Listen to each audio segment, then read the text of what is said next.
Hello, music fans, and welcome back to my channel. My name is Dark Helmet, and today we're continuing our journey through the Queen catalog. We're starting off talking about the third album today, Queen Sheer Heart Attack.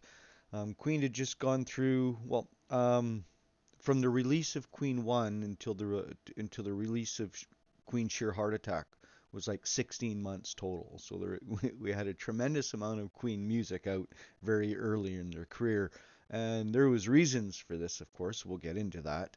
As we had mentioned in some of the earlier videos, the first Queen album came out and it was finished, but it was delayed by the time they could get it out, partially because of just the material required to actually make an album was actually at a shortage at that time. So the Queen 1 album got delayed, so they were working on the Queen 2 album. So by the time the Queen 1 album got released, the Queen 2 album was, in large part already almost done itself. So there seemed to be a very short release time between those two records. So after the Queen 2 release, Queen went on tour with Mott the Hoople. It was going to be their first tour through the USA. And it started out great, and they had just finished about, I guess, just over halfway through their tour. They had just finished like their sixth night on Broadway or something, and Brian, collapsed. He wasn't doing very well. It ended up he had hepatitis, which he had caught from a vaccination needle earlier. I don't know if it was earlier that year or the year before, but a vaccination that or an inoculation he needed before they went to Australia. Something like that. I don't remember the exact details behind it. But yeah, he ended up getting sick, and they had to cancel the Mott the Hoople led tour that they had in America, and they were having some success with that. Um, the Queen 2 album started selling, for instance, in America. I mean, people didn't know who the band were at the time. So yeah, they started seeing a little bit of success. The Queen 2 album started to climb the charts a little bit, and then bam, Brian's down, he's out, and they're all suddenly their tour's done. They're back in the UK. So they're wondering, what do we do now? I mean, we're supposed to be touring so we can be relevant. Like we need people to know who we are. So the Sheer Heart Attack album was actually written out of almost out of necessity. I mean, it wasn't necessarily a planned album. They didn't have any material written for the album ahead of time. I'm sure they had scraps of stuff here and there, but it was the first album that was for the most part written in the studio. And like I say, they did this not because they had this mountain of work and they finished their tour and the progression that you would normally do, write an album, record an album, go on tour, come back, write an album, record an album, tour, and so on. That's a cycle they did quite a bit, but that was different on this one because of Brian's sickness. So the other three band members went into the studio and started writing the album, and with Brian was still sick at home. The album was a large portion of the album was done, and of course Brian's very concerned now because they've gone ahead and made this album without him, and I guess in his mind he's thinking, geez, are these guys going to replace me? Or are they just going to get another guitarist? I mean, I guess in his mind he's thinking, I guess I couldn't blame them, right? Life has to go on, and I haven't been there for a couple of months, and it was my fault that there was a tour canceled, and are they going to blame me for that? Brian was a very we always say Freddie was a pretty sensitive guy, but I think Brian was actually the most sensitive of the four of them. I think he's the one who probably got, I think he was the one who was the most deeply empathetic. It's just a feeling I have, and I think it has a lot to do. I mean, he's had a lot of depression and a lot of issues in his life, and that usually goes hand in hand with people who are deeply empathetic because they're just feeling things at a much deeper level than it's hard to, I want to say the average person, because things like that just have so little meaning. But empathetic people generally feel emotions a little stronger than others typically might, and it can become quite a burden on them over stretches of time. But anyways, they didn't replace Brian. They just, he had to get back in the studio and he had to start doing his bit. So he did. He was better. He's back in the studio, and lo and behold, he would get hit again. This time with an ulcer, and that led to him going back into the hospital again. So yeah, I mean, I could only imagine how difficult a time that was being for him. But yeah, the Sheer Heart Attack album, which ended up being quite an important album in the Queen discography, was really quite, I don't want to say a fluke, but if Brian never got sick on that tour and, everything went as normal, that third Queen album might have been another 6 months down the road. It might have sounded completely different. It's really hard to say.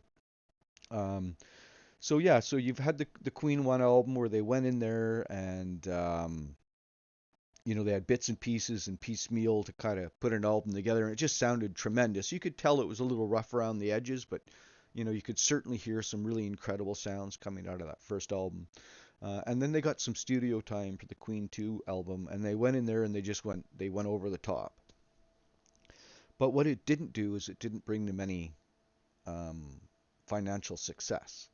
And it doesn't matter how good your music is, you could make the best music in the history of music.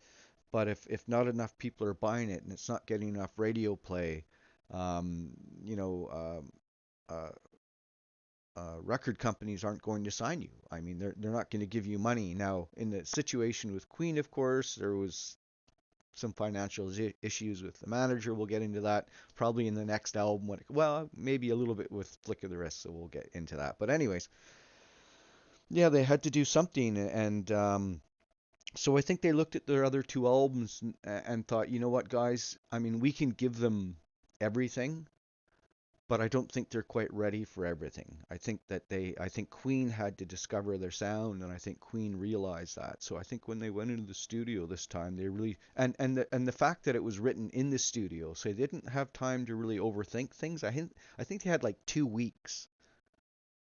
Yeah, about 2 weeks to write the entire album. Like, to me, that's just, I mean, I I couldn't fathom that. I don't think I could write a song in 2 weeks. So certainly not a good one. So the idea that they had to put together a whole album in such a short time is really something. And I think Freddie had 6 songs on the album. Brian has 4. John shows up with one on this album. Roger has one as usual, and they have all. Stone Cold Crazy was actually credited to all 4 of them, but we'll get into the details, of course, of the songs as we do the song reviews. We're just doing the album here, so I'll pull out my album now so we can take a look at one of the original albums. This one's in. This one's in really rough shape. This was probably bought around 1976, 1977. And so, yeah, like I say, my albums were not collector's editions. They were meant to be played, and they've been to many, many parties. And yeah, This album was a part of many things. So there we go. The album art itself was actually an idea of the bands. They went to Mick Rock, who was a very famous photographer at the time, and they gave them an idea what they wanted. But when you look at this album cover, this is actually Queen's creation. I'm guessing mostly Freddie. He was the one who was that was kind of his thing. But I think they all had input on it. And like the back of the album, very much looks like the front of the album, just without the title. Instead, you got the smaller title, the song lists, the credits down near the bottom here. Of course, there are no synthesizers. I haven't got enough camera to zoom in and let you guys really see this in real detail, so you're just gonna have to take my word for it, what's on it. But what I really like about the Sheer Heart Attack album, I've always liked this. Well, I was always kind of creeped out about this cover, actually, but I always enjoyed this cover. But the one thing I like most about the Sheer Heart Attack album is the inner sleeve. I always appreciated, and oh yeah, this is almost falling apart. So maybe we'll take the sleeve before the record here, just for the Canadian release. Anyways, it was Elektra Records, and there you have Queen Sheer Heart Attack, and there's side 2, and then of course flip her over there, and you got your side 1, and the inner sleeve was um, I've always been into black and white photography and such, and these, like, I can't recall what they call them, negative, not negatives, but it's a photo like a negative. I can't, the name's escaping me, but I thought that was pretty cool. I always like to look. I like this picture of Freddie especially, and it's more than just that, because if you go inside of the inner sleeve, you actually get all of the lyrics for the album. And again, I think I mentioned this on one of my other videos. This is something that I really miss with today's digital music is no sleeves. So yeah, this is interesting. I don't think I must have noticed this before and forgotten. Look at the spelling of Roger. Rodger. Roger. That is bizarre. So yeah, Roger Taylor, drums, vocals, percussion, screams. Freddie Mercury, vocals, piano. Jangle, piano, vocal extravaganzas. Yeah. John Deacon, bass guitar, double bass, acoustic guitar, almost all guitars on Misfire, so we'll keep that in mind when we roll around the Misfire. Brian May, vocals, piano, Genuine George Formby, ukulele, banjo, and guitar orchestrations. So yeah, there we have it. This is the well, one of the original releases of the Sheer Heart Attack album. The album, well, it's funny because the first single off the album, Killer Queen, was Queen's first hit and probably the song that saved Queen's career. Um, so yeah, Sheer Heart Attack, not Sheer Heart Attack, sorry, Killer Queen hit like number 2 on the UK charts and hit number 12 on the US charts. The Sheer Heart Attack album, oddly enough, number 2 in the UK, number 12 in the USA. So um, very good news for Queen fans and very good news for the future of Queen and the future of Queen music. This is the album that really, I think this is the album that created the Queen sound that we all know, um, and we heard so much moving forward. This album's a lot closer to what you would consider 80s Queen, I think, as far as style. Like I say, I had mentioned in a previous video, a lot of these songs are kind of more conventional rock songs. They're a little less prog. They're a little less out there.